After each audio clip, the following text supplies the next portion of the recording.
Depois desse cafezinho, agora a gente pode encarar essa fase final de palestra e depois mesa redonda. Vamos lá. Tolerância e o intolerável, o conflito de visões. Na verdade, esse título é um conjunto, é uma adaptação de dois textos. Um é o texto escrito pelo filósofo romeno, eu vou falar daqui a pouquinho sobre ele, Andrei Plecho, da alegria no leste europeu e na Europa ocidental, e, obviamente, o texto do livro do Coises, Visões e Ilusões Políticas. Então, eu combinei esses dois textos, e eu queria trabalhar essa reflexão a partir dessas duas fontes. Então, tudo isso só para dizer que toda a reflexão de hoje é bastante devedora desses dois autores, do Coises e do Plecho. Vamos começar, em primeiro lugar, falando sobre conflito de visões. Eu queria começar com uma citação do Coises. Ele diz algo bastante interessante. Ele diz o seguinte: a distância entre a visão e a ilusão é, às vezes, assustadoramente pequena. Todos queremos enxergar com a máxima clareza possível. Até nos orgulhamos, às vezes, da nossa capacidade de entender e interpretar o mundo como ele realmente é. No entanto, em nosso contínuo esforço para compreender o mundo à nossa volta, nossa observação inevitavelmente é filtrada por uma ou mais cosmovisões. Então, no fundo, todo o nosso debate, seja sobre a política, seja sobre teologia, seja sobre filosofia, seja sobre arte, cultura em geral, ela sempre vai passar por um filtro que a gente chama de cosmovisão, ou visão de mundo. Uma espécie de filtro que opera aqui atrás. É como se fosse uma lente de um óculos. Você pode pegar um óculos e analisar o óculos, mas no momento em que você usa o óculos, já não é mais o óculos que você considera o mundo à sua volta. E esse mundo vai ser considerado exatamente por esse filtro que é o óculos, por esse filtro que é a lente. Então não existem seres humanos sem cosmovisões. O grande mistério é como formamos elas, como elas se formam. É óbvio, inegável, que toda cosmovisão, toda visão de mundo, ela é cunhada pela nossa participação e imersão numa cultura. Basta você nascer brasileiro e você vai ter já muito premente na tua visão de mundo um jeito de ser típico do brasileiro. Mas acontece que a sua cosmovisão não é só formada pelo fato de você respirar nessa terra que é o Brasil. Basta você ler livros, basta você ouvir canções, as mais diversas possíveis, e você não vai comprar só a melodia, e você não vai comprar só um punhado de papel. Você vai se deparar com perspectivas, análises, e todas elas estão dentro de uma batalha, e uma batalha que só tem um único objetivo: conquistar sua mente. O estudo de cosmovisão nos ensina apenas uma coisa: de que a nossa mente já é cativa. O que a gente precisa saber é de quem ela é cativa.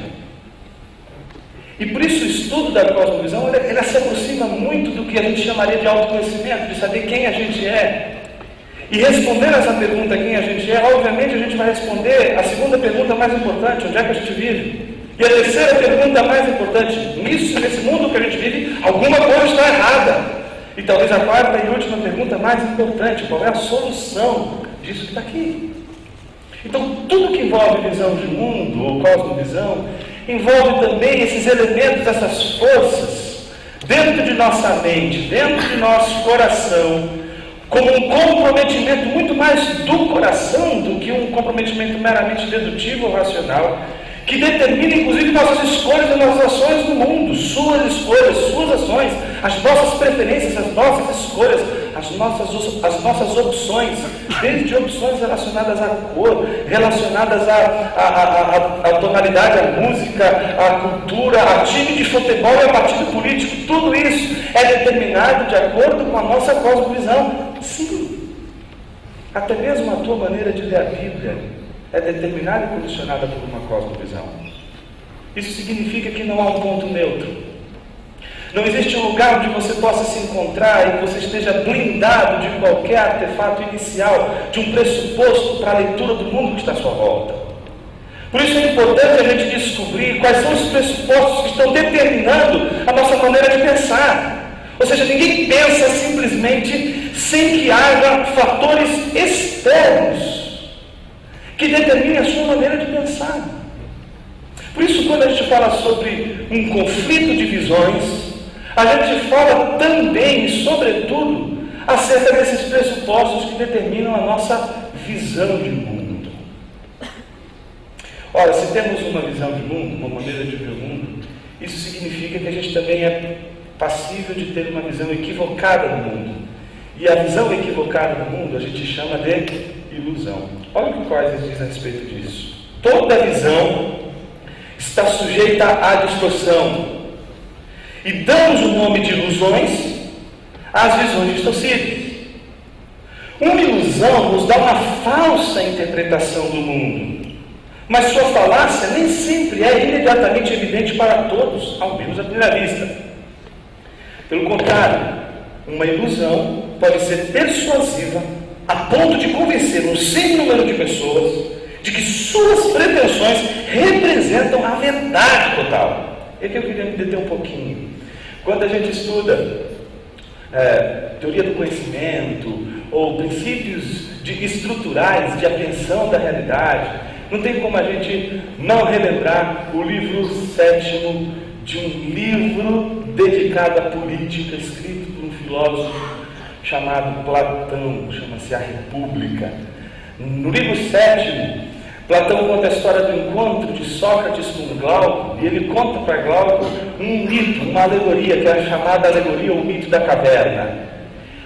O grande problema não está no fato de que os prisioneiros, que foram desde pequenos acorrentados e forçados a olhar para o fundo da caverna, e haver não apenas sombras, e haver somente as sombras projetadas no fundo da caverna. O problema não está exatamente nas sombras sendo vistas ali no fundo da caverna, mas no entendimento de que toda a perspectiva do mundo que eles têm se reduz às sombras do fundo da caverna. O grande problema não está no fato de que os prisioneiros olham no fundo da caverna e só veem sombras. O problema está reduzir toda a realidade às sombras projetadas no fundo da caverna, ou seja, todos nós temos visões. Como Agostinho já dizia lá nas Confissões, Deus nos trancou em nós mesmos, de uma tal maneira que nós não conseguimos acessar a totalidade do mundo. Vemos em parte, vemos por espelho. Isso significa que o problema está não em ver por espelho, ver em parte, ver de forma obscura, mas reduzir a visão total do mundo e a verdade total do mundo à nossa visão parcial e por espelho.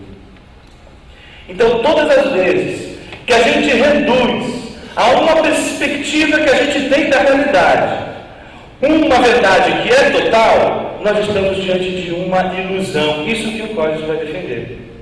É isso que ele vai defender que as ideologias representam. Representam pontos de vista, perspectivas, visões que poderiam ser consideradas parciais, mas elas são consideradas visões que dão conta do todo e dizem respeito a tudo. Elas não são apenas uma sombra da realidade, mas elas são tudo aquilo que a gente precisa para entender a realidade. E todas as vezes que uma ideologia ou uma visão de mundo se torna tudo que a gente precisa saber para conhecer a verdade máxima e total, estamos diante de uma ilusão. Essa é a grande tese que o Coises vai defender neste livro. E ele se baseia exatamente nos estudos de um economista holandês chamado Bob Woodward.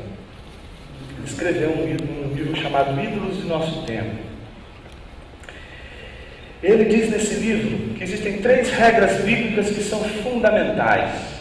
A primeira regra fundamental é de que todo ser humano serve a algum tipo de Deus. Isso significa que a nossa mente, ela é cativa. Isso significa, como já dizemos, já foi dito, que se a sua mente é uma mente cativa, ela já é cativa de alguma coisa. Ela já é cativa de alguém. Ela já é cativa de uma ideia. Ela já é cativa de um pressuposto. Ela já é cativa de uma maneira, de uma visão de mundo, de uma cosmovisão. Como não bastasse isso, o Gutzman lembra que Deus nos fez como uma espécie de flecha, cuja finalidade é atingir Deus. Doyle vai dizer que o pecado foi tão nocivo para a vida do homem, que rompeu diversas coisas, que destruiu diversas coisas, mas não foi capaz de destruir a inclinação como essa de uma flecha, que somos nós direcionadas a Deus, não importa quem sejamos. Entretanto, o que Doyle vai dizer é que o pecado, ele fez com que a gente reorientasse toda essa direção, que por natureza, como o girassol, que se vira naturalmente para o sol, que a gente pegasse toda essa inclinação que é para Deus e colocasse ela para absolutamente qualquer coisa. E no momento em que a gente direciona ou redireciona toda essa inclinação natural para Deus, para absolutamente qualquer coisa que não seja Deus, estamos diante de um ídolo. Então nos resta apenas a alternativa de adorar a Deus ou adorar um ídolo. Não tem uma zona neutra. Um segundo aspecto é de que cada um é transformado à imagem do Deus a quem serve. Não é? Aquela ideia que está presente nos Salmos, de que as imagens de escultura que são construídas pelas mãos dos idólatras têm olhos, mas não veem, têm ouvidos, mas não ouvem, ou seja, toda a descrição é de que a sensibilidade é afetada de uma tal maneira que o ídolo não é sensível, tá certo? Em contrapartida, o idólatra se torna como ídolo, insensível, tem olhos, mas não vê, tem ouvidos, mas não ouve, não é capaz, portanto, de, pela sua sensibilidade, perceber e conhecer a Deus. Um terceiro aspecto que o Bob Gutzman vai apresentar nesse livro é de que as pessoas estruturam sua sociedade à sua própria imagem, ou seja, visão de mundo é importante, porque se absolutamente qualquer coisa pode se tornar um ídolo então não precisa ser apenas uma casa, um carro, dinheiro, bens, propriedade. Um ídolo pode ser uma ideia. E é isso que a gente vai trabalhar um pouquinho hoje aqui. Ideias também podem ser transformadas em um ídolo. Então é interessante porque, nesse caso, quando uma ideia é um ídolo, ela não é construída de barro, ela não é feita de barro, ela não é construída com as nossas mãos, ela não é um artefato das nossas mãos, mas ela é sobretudo um artefato do nosso coração. E para a gente destruir um ídolo de barro, basta a gente usar um martelo ou qualquer instrumento e o ídolo de barro cai. Mas como destruir ídolos que não são feitos de barro, mas são construídos pelo coração do homem? Como destruir ídolos que são ideias que operam a nossa mente, que aparelham a nossa mente, que fazem a nossa mente ser dominada a tal ponto de se curvar diante de uma ideia, acreditando que essa ideia é a salvadora. Tim Keller, um livro muito interessante, um livro que você não poderia passar dessa vida para outra sem ler, chama-se Deuses Falsos. Isso é uma coisa incrível. Ele diz o seguinte: uma ideologia, assim como um ídolo, é uma descrição parcial. Veja, na mesma linha do Góes, na mesma linha do Gutzman, ele vai entender que uma ideologia é uma descrição parcial da realidade, é uma sombra no fundo da caverna, não passa disso. Ela é limitada, ela é uma descrição parcial limitada da realidade, que foi promovida ao nível de palavra final sobre as coisas. Então, todas as vezes que uma ideia parcial da realidade é elevada à condição de absoluta, apesar de ser relativa, ela se torna um ídolo. Ideólogos acreditam que sua escola ou partido tem a resposta real e completa para os problemas da sociedade. Então tem um pouco a ver com aquilo que a gente já vinha discutindo já desde de manhã com o professor Convê, depois do debate, enfim. As ideias, elas não podem ser subestimadas. as ideias têm consequências. Por isso que púlpito é um lugar incrível. Porque no púlpito a gente não lê só a Bíblia. Não é isso?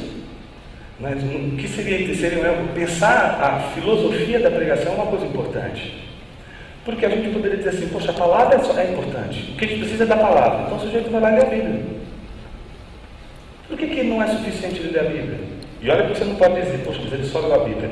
Vai ficar estranho. Por que a gente espera que além da leitura bíblica, a gente se depare com exposição?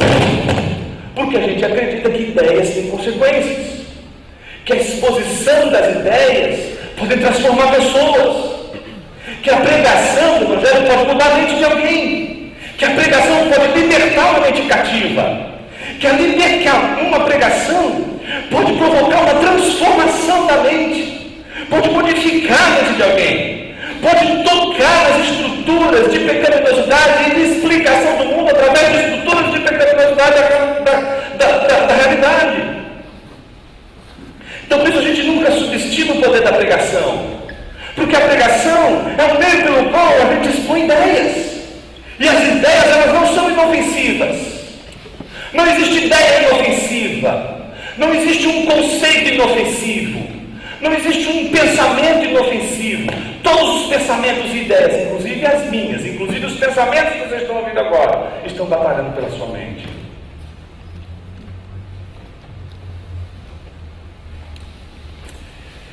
Por isso a gente precisa encontrar alguma proteção. E a gente tenta buscar uma proteção contra aquilo que a gente vai chamar de ideolatria, que é a adoração de ideias. Andrei Pleixe, que é um filósofo romeno, ele foi super importante nesse processo que o Franklin descreveu da queda do comunismo na Romênia em 1989. Depois ele assumiu o Ministério da Cultura dos romenos de uma importância, de uma envergadura incrível. Escreveu um livro bem interessante, publicado já em português, chama-se Da Alegria no Leste Europeu e na Europa Ocidental, que é aquela alegria que ele vai dizer que, de alguma forma, é uma alegria absurda. Imagina você ir para uma lanchonete, pedir um suco de laranja e o cara te dá um suco de laranja e você, uau, o cara me trouxe um suco de laranja. Pois é, então, esse tipo de alegria era a alegria, era o tipo de alegria que o romeno sentia naquele momento por perceber que as mínimas coisas que não deveriam produzir uma alegria extraordinária, exorbitante, elas acabaram por se tornar exorbitante diante de um contexto de opressão terrível. E aí ele escreve exatamente um texto falando sobre a tolerância intolerável, o que significa tolerar, o que significa aceitar o diferente, o que significa resistir contra uma posição que é arbitrária, que é tirânica, que é autoritária. Ele diz uma coisa bem interessante. Uma primeira forma de proteção contra a invasão ideológica é o pensamento por conta própria. Qualquer ideia vinda de fora, qualquer produto pronto para pensar, qualquer moda lançada ciclicamente na cena pública deve ser pesada com uma suspeição saudável.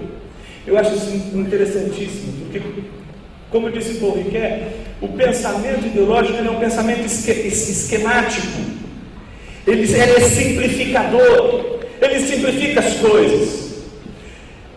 E para nós seres humanos, mergulhados nas grandes cidades, com todos os afazeres e agendas pessoais que a gente tem, gostaria que as pessoas fizessem um monte de coisas para a gente.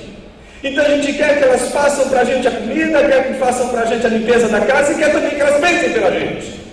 E a ideologia é exatamente isso, uma maneira simples de a gente comprar um pensamento já pronto, que vai pensar por nós, que vai resolver as coisas de uma maneira muito simples e pragmática.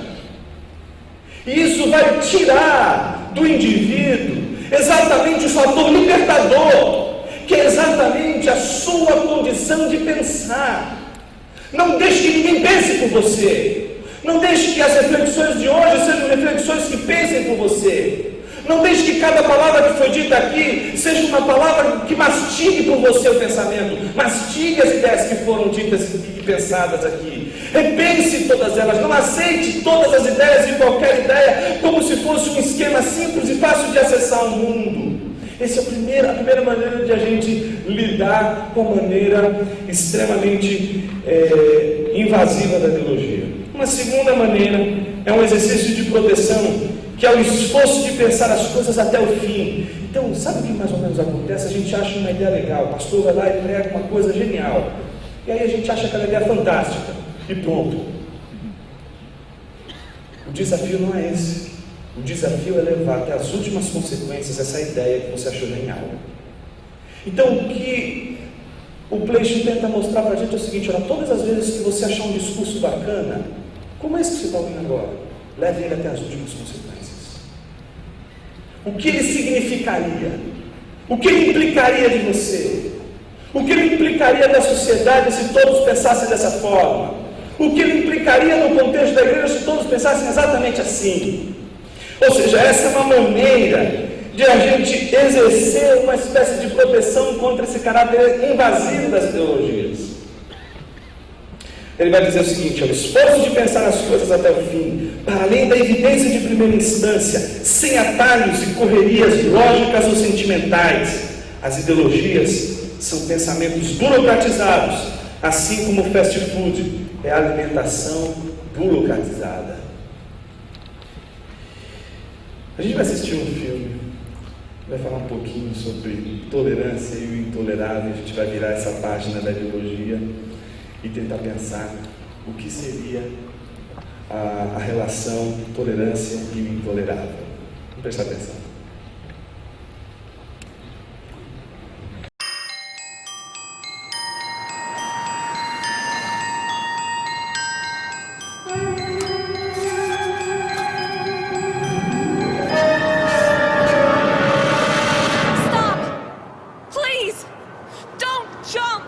Why the hell not? There's so much to live for. Yeah? Like what? Are you religious or an atheist? Religious. Me too. Are you Christian or Buddhist? Christian. Me too. Are you Catholic or Protestant? Protestant. Me too. Are you Episcopalian or Baptist? I'm Baptist. Hallelujah, me too. Are you Baptist Church of God or Baptist Church of the Lord? Baptist Church of God. Me too. Are you Original Baptist Church of God or are you Reformed Baptist Church of God? Reformed Baptist Church of God. Me too. Are you Reformed Baptist Church of God Reformation of 1879 or Reformed Baptist Church of God Reformation of 1915? Reformed Baptist Church of God Reformation 1915. Die, you heretic scum!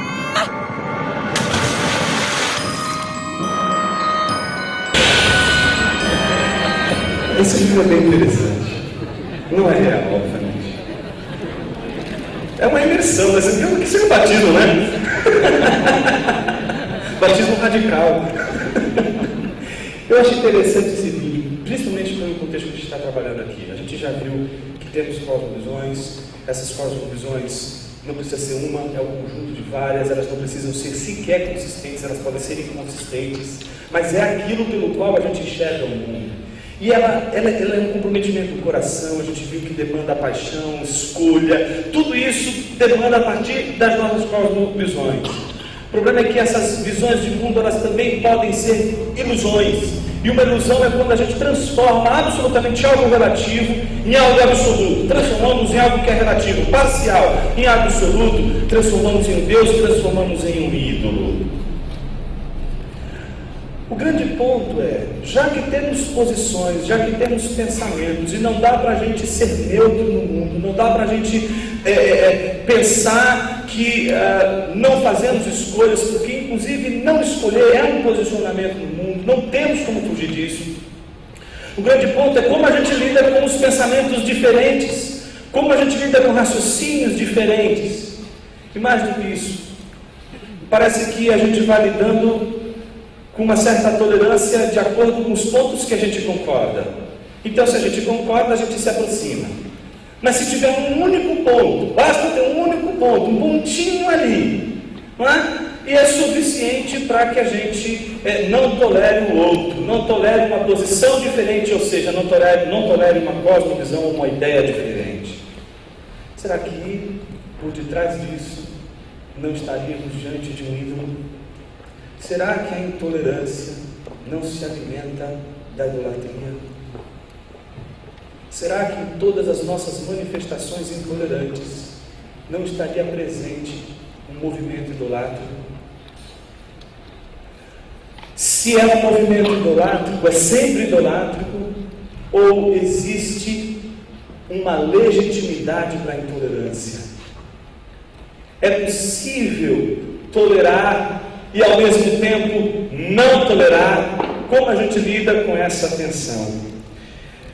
Dois tratados foram importantes sobre a questão da tolerância, que é o tratado do John Locke, uma carta que ele escreveu no século XVIII sobre a tolerância, e um outro tratado, que é o famoso tratado sobre a tolerância, escrito por Voltaire. Nesse tratado da tolerância, Voltaire lembra 5 testemunhos contra a intolerância, e todos eles são testemunhos cristãos. O primeiro é Tertuliano, olha o que ele diz: é um sacrilégio tirar, em matéria de religião, a liberdade dos homens, impedir que escolham uma divindade. Nenhum homem, nenhum Deus gostaria de um serviço forçado. Hilário de Poitiers: se usassem de violência para a defesa da fé, os bispos se oporiam a ela. Lactâncio: a religião forçada não é mais religião, é preciso persuadir e não coagir. A religião não se impõe. Atanásio: é uma execrável heresia querer atrair pela força, à base de pancadas e encarceramentos, os que não puderam ser convencidos pela razão. E para terminar, Justino Mártir: nada é mais contrário à religião do que a coerção. Então me parece que num primeiro momento, dentro da própria raiz tradicional da visão cristã de mundo, já havia um movimento de preocupação com relação à tolerância ou à intolerância, e de que a gente vai lidar no decorrer do caminho com pessoas que pensam diferente, com pessoas que não são cristãs, e essa maneira da gente lidar com pessoas que não são cristãs, ela vai ser reverberada a partir da nossa perspectiva de tolerância, do que a gente entende por tolerância, de como a gente lida com o assunto da tolerância, principalmente quando a gente lida com aquela questão que já foi trabalhada tanto pelo Franklin como pelo Ziel, essa questão de como a gente, independente de nossa visão cristã de mundo, independente da nossa tomada de posição como cristãos do mundo, integrarmos em trabalhos que tenham como finalidade o bem comum e que não envolvam necessariamente pessoas que confessam o mesmo credo ou que têm a mesma visão de mundo ou o mesmo conjunto de crenças.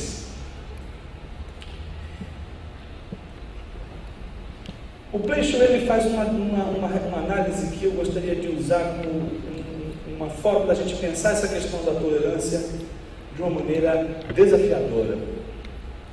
Ele diz o seguinte: o conceito de tolerância não designa a aceitação do outro, da opinião diferente, mas pura e simplesmente ignorância amável da opinião diferente, a suspeição da diferença como diferença. O que ele nota é que mesmo se a gente prestasse atenção na história dessa reflexão sobre a tolerância, que hoje, atualmente, quando se fala em tolerância, aí já não mais pensando no contexto do Locke, não mais pensando no contexto de Voltaire, mas no nosso contexto, que já seria assustador, porque se você pensa, se você se propõe a escrever um tratado sobre a tolerância, porque esse tema não está resolvido, esse tema precisa ser trabalhado, precisa ser entendido, compreendido. O interessante é que no nosso contexto, quando se fala em tolerância, a tolerância ela parece ter já como base uma cosmovisão, uma ideia. E a ideia é a seguinte: tolerância não é a aceitação do outro na sua distinção, na sua opinião diferente, mas na ignorância amável da opinião diferente, na suspensão da diferença como diferença. Ou seja, tolerar significa ignorar as diferenças. E nesse aspecto, nós evangélicos a gente tem uma dificuldade enorme de lidar com isso. Porque a gente não consegue lidar com a diferença, não lidamos bem com a diferença dentro da nossa própria casa, e por isso é mais fácil a gente ignorar as diferenças, como se ignorar as diferenças fosse o melhor caminho, como se ignorar as diferenças fosse o primeiro passo rumo à unidade do corpo de Cristo. Minha pergunta é: estaríamos em direção à unidade do corpo de Cristo ou ao testemunho da hipocrisia? Onde está exatamente o impulso e a ideia que está por detrás do impulso de nossos movimentos de unidade do corpo de Cristo?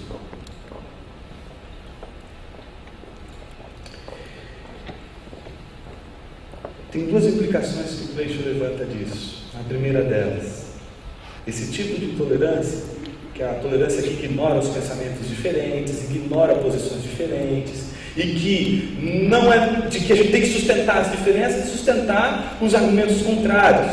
Ele diz o seguinte: não tenho necessidade de te entender para te aceitar. Ou seja, não importa eu saber, eu quero nem saber o que você pensa. Não é? E é justamente não saber o que você pensa que vai fazer com que eu tenha comunhão com você. Porque a partir do momento que eu souber que você pensa assim, não acredito que você pensa nisso. Não acredito que você defende essa ideia. Não acredito que você pensa dessa maneira. Basta a gente descobrir um pontinho no pensamento, na reflexão de alguém que seja contrário ao nosso, e a gente já vira um ouriço do mar. Uma segunda implicação: não tenho necessidade de discutir contigo para te dar razão. Ou seja, em todas as nossas discussões, a gente tenta sempre, de alguma forma, encontrar um ponto de contato para que a gente não transpareça as diferenças, não transpareça as opiniões contrárias. Isso gera a figura do bajulador. Plutarco, no livro chamado Como Tirar Proveito de Seus Inimigos, e lá tem um capítulo que ele fala como tirar proveito do bajulador, ele descreve o bajulador. Olha como ele descreve o bajulador. O bajulador percebe-o perfeitamente, e como um objeto que se talha, ele se transforma e se modela, adaptando-se e conformando-se por imitação àqueles de quem procura ganhar o coração. Então o que é a figura do bajulador? A figura do bajulador é aquele que não vai ter posições, que a posição é justamente, ele vai aderir à posição daquele que ele quer ganhar o coração. Então não importa com quem ele esteja, ora ele vai estar na direita, ora ele vai estar na esquerda, ora ele vai estar em cima, ora ele vai estar embaixo, ora ele vai ser verde, ora ele vai ser rubro-negro, enfim, não importa qual seja a torcida, não importa qual seja o contexto, que vai determinar o seu posicionamento no mundo é sempre aquele movimento de agradar ou de se acomodar ao pensamento alheio, ao pensamento do outro. Óbvio que isso evita conflitos, tá certo? Isso evita pensamentos que são contrários, evita a tensão, mas ao mesmo tempo nos impede de viver a realidade da unidade, que não é a uniformidade e a acomodação dos pensamentos, mas é o amor a despeito da diferença.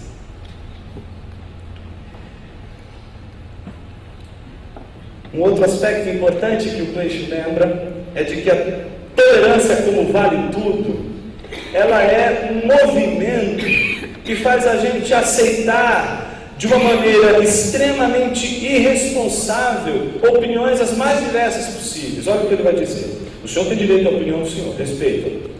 Eu tenho direito à minha opinião e espero que ela também seja respeitada. Olha, no mundo governado por tais regras, Sócrates ficaria desempregado. Não se encontra nenhuma verdade, não se faz nenhum raciocínio, não se diz senão que respeitemos educados as convicções do interlocutor.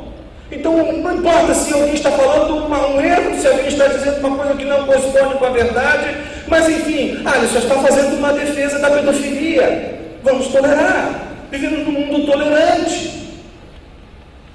Será que vivemos num mundo em que devemos tolerar todas as coisas? Ou será que existe um limite para a tolerância?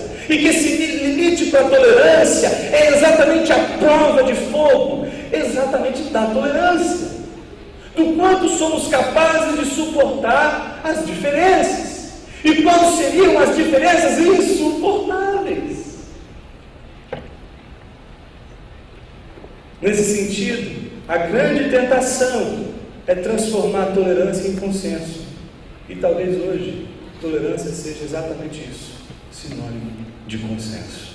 Olha o que ele diz: tolerância é a solução socialmente conveniente de um desacordo, decidido já não me comportar discriminatoriamente com um estado de coisas contra o qual tenho argumentos para desaprová-lo. Note, a tolerância é a solução socialmente conveniente de um desacordo. É uma maneira de repente, colocar toda a questão da diferença em panos quentes. Olha o que ele vai dizer: não pode ser tolerante com uma ideia ou com um fato que valida sem reservas. Não toleras as coisas com as quais estás de acordo. Tem que existir uma reserva mental, um desacordo de opinião, uma consignação da diferença crítica entre o que tolera e o objeto tolerado. Não dá para ter experiência maravilhosa da tolerância sem desacordo. Quando a gente concorda, ninguém mais precisa tolerar. Então todos os debates, todas as discussões, todos aqueles momentos em que as ideias contrárias são apresentadas, se elas não forem mantidas, se elas forem resolvidas num grande acordo, em que todo mundo está dizendo a mesma coisa, nós não temos mais a tolerância, nós temos consenso, nós chegamos a um ponto em que todo mundo pensa igual. C.S. Lewis diz, num texto que eu não poderia passar dessa vida para outra sem ler, um texto que eu considero bastante interessante, o título é Membresia. Ele diz com todas as letras que Deus trata todos com equidade, com igualdade, mas não fez ninguém igual. Portanto, existem diferenças. A própria igreja, ele faz questão de lembrar, ela é concebida sob a terminologia da membresia, membro de um corpo, um órgãos diferentes, que possuem dignidades diferentes. Por exemplo, o homem, a mulher, o pai, o filho, não dá para estabelecê-los, a não ser por uma disposição, uma expressão artificial que todos são iguais. Perante a lei, um filho pode processar um pai, mas diante de Deus, um pai e um filho não possuem a mesma dignidade, não possuem o mesmo padrão. Existe a autoridade do pai em relação ao filho, como existe o do esposo em relação à esposa. É o grande problema de Colossenses. Por isso Paulo vai começar Colossenses justamente colocando a pedra fundamental do seu raciocínio, que é a soberania de Cristo. Enquanto Cristo não for soberano sobre nossa mente, sobre nosso raciocínio, a gente vai ter como referência nós mesmos. Por isso, depois de ele falar, de ele estabelecer um fundamento teológico que estabelece a soberania de Cristo sobre todas as coisas, aí sim ele vai trabalhar a questão ética da igreja, vai dizer: esposas, sejam submissas aos seus maridos, como convém ao Senhor. Filhos, sejam obedientes aos seus pais, como convém ao Senhor.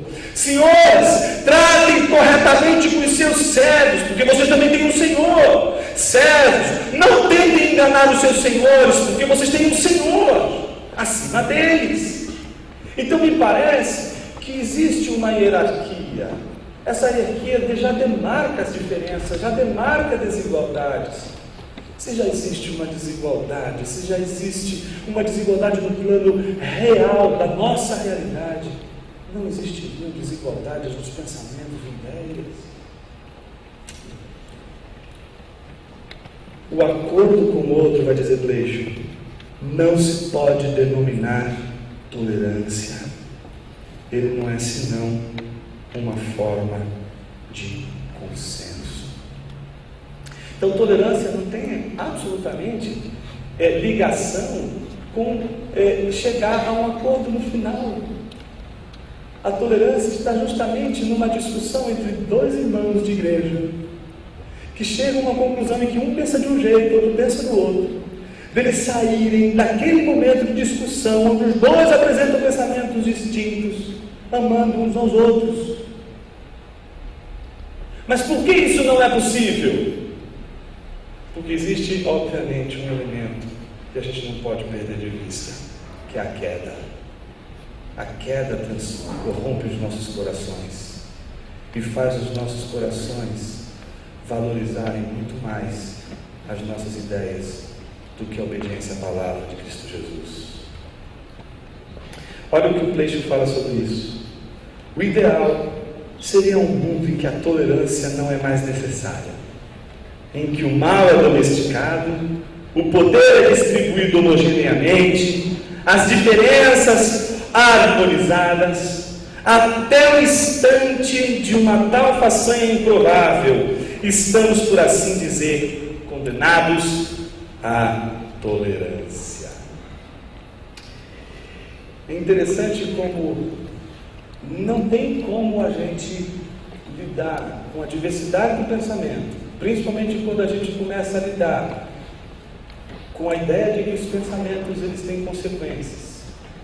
E a gente começa a fazer uma investigação dos pensamentos e perceber que eles dominam o nosso coração e que, portanto, a gente não pode cair no erro de achar que os pensamentos e ideias que temos são inofensivos, que eles disputam o nosso coração, disputam a nossa mente, querem a nossa mente. Não tem como, diante disso, a gente não levar em consideração o grande desafio que é, em primeiro lugar, entender que no desacordo, é exatamente na manifestação do desacordo que a gente pode ter a experiência da tolerância. E essa é a nossa sina. Eu fico admirado e me espanto com a diversidade de absolutização de coisas que são extremamente relativas. O que estou chamando aqui de relativo é aquilo que Dóvio chamava de relativo, um ídolo. Todo ídolo é apenas uma parte da realidade, é uma parte do que existe no mundo, ele não é tudo que fundamenta o mundo. E é interessante porque se todas as vezes que a gente se deparar com uma teologia da idolatria e relacionar, como faz o Wordsworth, a idolatria com as nossas ideias, com os nossos pensamentos, a gente vai descobrir que talvez em nossas igrejas não tenham imagens com velas acesas, com sacrifícios a imagens de escultura feitas por nossas mãos, mas talvez os nossos corações estejam repletos de imagens, seja um panteão de ideias, e aí o pior de tudo, ideias que concorrem com as ideias do Evangelho, assim como as ideias que pululam a sociedade, o mundo que a gente vive. O Evangelho também possui ideias, e assim como as ideias do mundo, as ideias do Evangelho não são inofensivas. As ideias do Evangelho não somente não são inofensivas, mas elas não são como o gatinho, elas são como o leão, selvagem, tem garras, fere.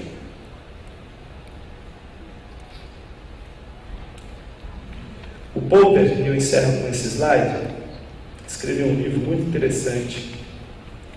Esse aí você pode passar dessa vida sem ler. Muita pena, digo isso. Mas enfim, a sociedade aberta aos seus inimigos. Ele diz o seguinte: a tolerância ilimitada leva à desaparição da tolerância. Ou seja, se você tolera tudo, você não tolera mais nada.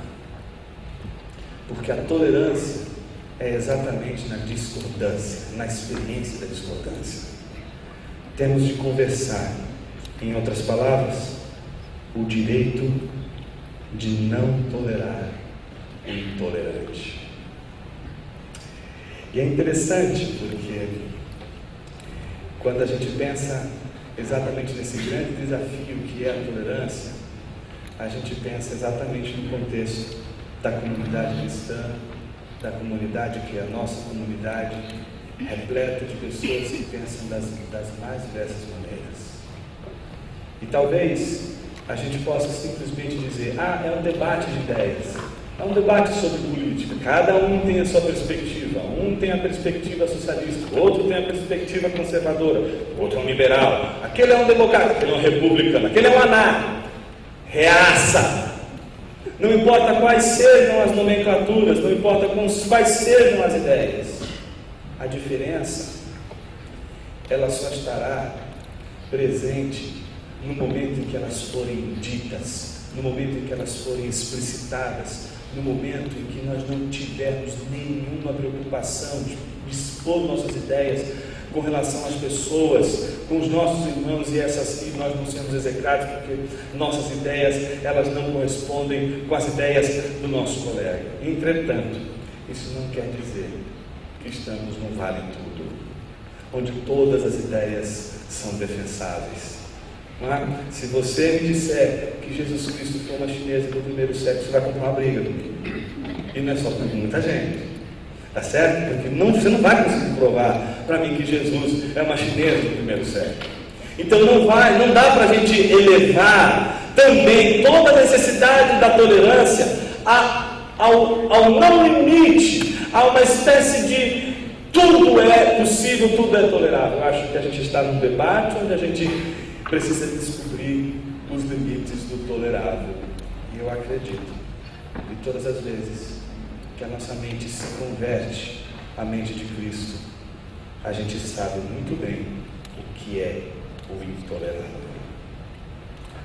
E me parece que desde o início da história de Deus com o seu povo, Deus jamais tolerou uma imagem de escultura, seja no céu, seja na terra. Que Deus abençoe a todos.